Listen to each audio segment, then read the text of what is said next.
বাংলাদেশ জাতীয় ফুটবল দলের কোচ সাবেক আলোচনা এবার আরেক হোসেন সিঙ্গাপুরের কাছে হারের পর থেকে কোচ সাবেক কাবরেকার নিয়ে জোট সমালোচনা। জাতীয় দল কমিটির সদস্য সাখাওয়াত হোসেন তো ভরা মজলিসে এই কোচের পদত্যাগ চেয়েছিলেন। এবার কাবেরার ভুলের খাতা সামনে এনেছেন বাফুফের আরেক সদস্য সাইদ হান্নান। কারণ প্রায় ৩.৫ বছরের বেশি সময় ধরে বাংলাদেশ ফুটবল দলের কোচের দায়িত্বে আছেন কাবেরা। তার অধীনে ২০২৩ সালে চ্যাম্পিয়নশিপে সেমিফাইনালে ওঠে বাংলাদেশ। হামজা চৌধুরী এবং শামির সোমের মতো তারকা ফুটবল এখন বাংলাদেশ দলে খেলছেন। ভারতের সঙ্গে ড্রটা সেটার এই ফল। কিন্তু সিঙ্গাপুরের কাছে ঘরের মাঠে হেরে গেছে বাংলাদেশ। আর সেই হারের জন্য সাবেক ফুটবলাররা দায় দিচ্ছেন এই কোচকে। সবচেয়ে আলোচনার বিষয় হচ্ছে একসঙ্গে যখন ৪ জন খেলোয়াড় পরিবর্তন করাটা আমার কাছে খুব বাজে লেগেছে। একজন সাবেক খেলোয়াড়, কোচ এবং জাতীয় দল কমিটির সদস্য হিসেবে এই বিষয়গুলো হতাশ করেছে। এই কথাটা বলেছেন সাইদ হান্নান খান, বাফুফের সদস্য ও জাতীয় দলের সাবেক গোলরক্ষক।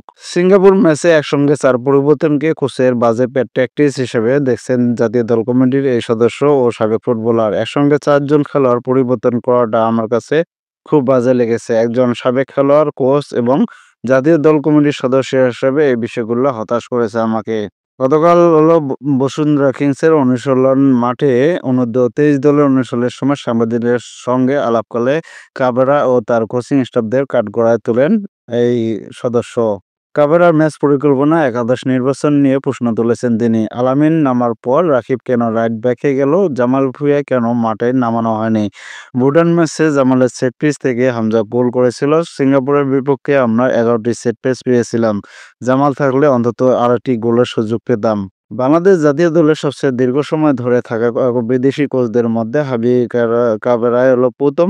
তার সঙ্গে বাফুফের চুক্তি আগামী মার্চ পর্যন্ত। কাবেরার ভবিষ্যৎ নিয়ে এক প্রশ্নে বাফুফের সভাপতি তাবিথ আউয়ালের কোর্টে বল ঠেলে দেন সাইদ। কমিটির সদস্য হিসেবে আমরা পরামর্শ দিতে পারি, তবে সিদ্ধান্ত নেওয়ার এখতিয়ার জাতীয় দল কমিটির চেয়ারম্যান তাবিথ আউয়ালের।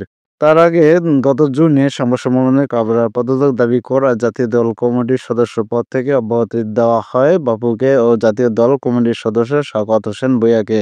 রাকিব হোসেনকে রাইট ব্যাকে নামানোতে অবাক মোহামেডান এই গোলকিপার কোচ। রাকিব যে রাইট ব্যাক খেলছে সেটা নাকি জানতেন না কোচও। তাহলে কোচিং স্টাফদের কাজে কি?